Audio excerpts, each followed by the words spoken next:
वसूल कर रहे हैं, ये कहाँ तक संभव है, जरा खुल के बताएं आप। सबसे पहले आपके माध्यम से राज्यवासियों को मैं नमस्कार करता हूं और आशा करता हूं इस कोरोना काल में राज्य की जनता कुशल होगी और आने वाले समय में स्वस्थ रहे। रही बात छात्रों की, जैसा कि आपने पूछा कि 3 महीने का किराया वसूलने की बात है, तो मैं आपको बताना चाहता हूं कि कांग्रेस पार्टी छात्रों और नौजवानों के हित में सदैव तत्पर है। कल ही हमारा जो छात्र विंग है NSUI, जो हमारा संगठन है जी, उसके प्रदेश उपाध्यक्ष आपने देखा होगा कि मुख्यमंत्री से मिल करके इंद्रजीत सिंह ने एक ज्ञापन सौंपा छात्रों के हित में, और ख़ास करके जो छात्र हमारे पढ़ाई कर रहे हैं, जिनको ऑनलाइन क्लासेस नहीं हो पा रहा, जिनका कॉलेज स्कूल बंद है, उसमें फीस माफ़ी का भी मुद्दा है। तो इस तरह की जो बातें आ रही है सामने, लगातार छात्र संघ हमारा जो NSUI संगठन है, वो NSUI संगठन छात्रों के हित की लड़ाई लड़ने का प्रयास कर रहा है। आपने पिछले दिनों देखा होगा कोरोना काल में जब पहला लॉट छात्रों का आया रेलवे स्टेशन पे, उस पे भी जो हमारे छात्र संगठन के लोग हैं, उस संगठन के लोगों ने जा कर के उनका स्वागत करने का काम को किया। जी, एक और सवाल है कि सर, जिस तरीके से अभी बैंक वगैरह खुले हैं, ठीक है, और कंटेनमेंट जोन के भी कस्टमर्स हैं हर बैंक में, तो उनसे इतना मिसबिहेव किया जाता है और मतलब धार्मिक बोल बोला जाता है, ये कहाँ तक ठीक है? क्योंकि दिल को ठेस पहुँचाने वाले। देखिए, मैं सीधे तौर पे इस बात का विरोधी हूँ। जो भी ऐसे लोग अगर ऐसा कर रहे हैं तो उनके खिलाफ एक्शन होना चाहिए, और आपके माध्यम से मैं ये अपील भी करता हूँ कि अभी के समय में सोशल डिस्टेंसिंग बनाए साथियों, दिल की गहराइयों से दूरी ना बनाएं, दिल से नज़दीकी बनाएं और सोशल डिस्टेंसिंग बनाए रखें। यही मैं आपके माध्यम से अपील करता हूं। सर, ये तो बात ठीक है, आपने ये तो बात बोल दी है, मगर संचालक के सरकार का कहना कब मान रही है? सरकार इतना बोल रही है, मतलब चैनल में भी बोल रही है, प्रिंट मीडिया के माध्यम से बोल रहे हैं कि फ़ीस माफ़ की जाए, फ़ीस से कोई वसूल, मतलब स्कूल से कोई वसूली नहीं की जाएगी, कोई भी स्टूडेंट के साथ ऐसा नहीं किया जाएगा, और फिर लॉज के जो हॉस्टल के लोग हैं उनको भी आदेश दिया जाए, ऐसा कुछ कीजिए आपकी सरकार। जो देखिए, हमारी सरकार पूरी तरह से छात्रों और नौजवानों के मुद्दे पे गंभीर है, और राज्य की जनता के हित के लिए जो भी लड़ाई लड़ना हो उनके समर्थन में हमारी सरकार निर्णय जरूर लेगी। ये मैं बताता हूँ आपको। कल ही परसों आपने देखा होगा हमारे शिक्षा मंत्री ने भी काफ़ी लंबी बैठकें की, और बैठकों में हमारे शिक्षा मंत्री ने भी बताया, जैसा कि आपको जानकारी है, कि जो छात्रों से फीस वसूलने की बात है, प्राइवेट जो कॉलेज इंस्टीट्यूट है हमारे, वो फीस वसूलने का काम को बंद करे, और अन्यथा सरकार हमारी है, सरकार निर्णय लेगी अगर उनके खिलाफ कंप्लेन आता है हमारे पास।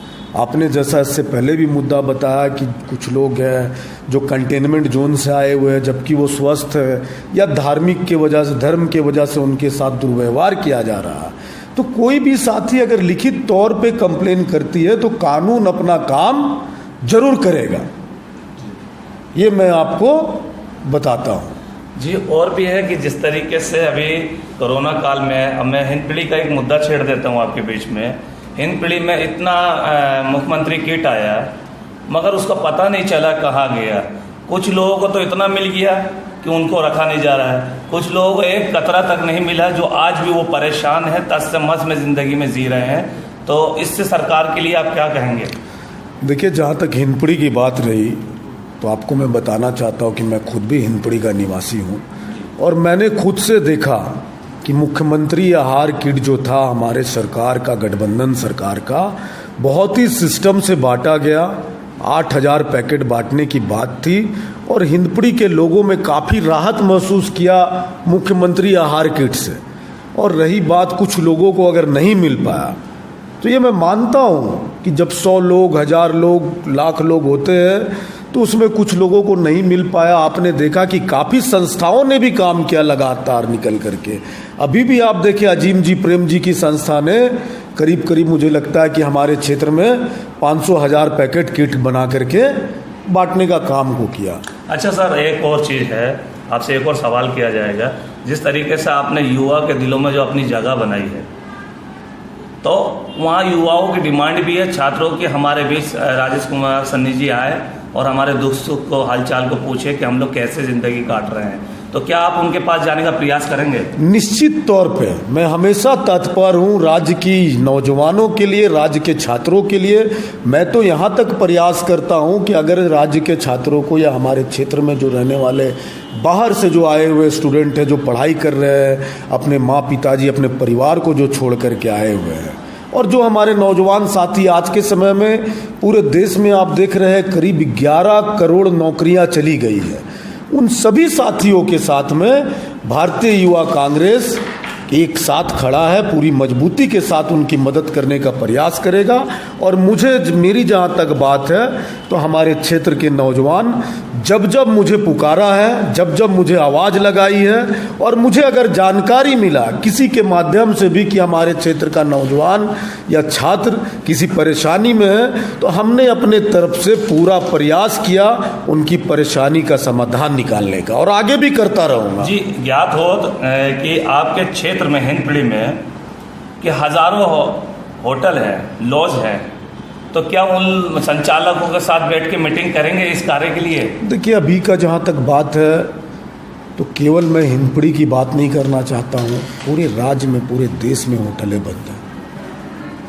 पूरे राज्य में कितने दिनों के बाद उद्योग खुला है। जिस प्रकार आपने देखा केंद्र की सरकार ने अपना रवैया अपनाया कि अचानक से लॉकडाउन के लिए घोषणा कर दिया, इससे कितने प्रवासी मजदूर, हमारे मजदूर भाइयों को कितनी परेशानियों का सामना झेलना पड़ा। जी। आज के समय में अगर सबसे अधिक कोई परेशान है तो मैं आपके माध्यम से बताना चाहता हूं कि जो मजदूर भाई हमारे, जिनका रोजी रोजगार चला गया, जो प्राइवेट सेक्टर में काम करते हैं हमारे साथी, जो मध्यम वर्गीय परिवार के लोग हैं, उनका रोजी रोजगार चला गया। केंद्र की सरकार ने, आपने देखा, 20 लाख करोड़ का घोषणा किया। मैं आपके माध्यम से पूछना चाहता हूं केंद्र की सरकार से और माननीय प्रधानमंत्री नरेंद्र मोदी जी से, कहाँ है 20 लाख करोड़? इंडियन यूथ कांग्रेस ने और हमारे जो अध्यक्ष आदरणीय श्रीनिवास जी और राहुल गांधी जी लगातार क्षेत्र की, देश की जनता के लिए अपनी आवाज़ को उठा रहे हैं कि 20 करोड़ जो देने की बात है, 20 लाख करोड़, वो एक तरह से नरेंद्र मोदी जी ने और जो वित्त मंत्री है यहाँ के देश की, उन्होंने जो घोषणा किया 3 दिनों में लंबा चौड़ा, उस घोषणा में आपने साफ साफ देखा कि देश की जनता को वो 10,000 रुपये कर्ज देने की बात को कहा गया कि कर्ज दिया जाएगा। हमारा सीधे तौर पे मांग है आपके माध्यम से कि देश का हर एक ऐसा परिवार, जो परिवार आज के समय में परेशान है, जिन परिवारों के साथ आज के समय में खाने के भी दिक्कतें हैं, वो परिवार को सीधे तौर पे उनके खाते में केंद्र की सरकार 10,000 रुपये भेजने का काम को करे। और न्याय योजना के तहत जो योजना हमारे माननीय नेता देश के राहुल गांधी जी ने लाया था, 72,000 का योजना था, जिसे बोला गया था कि 7,000 रुपये प्रति माह दिया जाएगा, जो आपने देखा अभी छत्तीसगढ़ की सरकार ने लागू भी कर दिया है।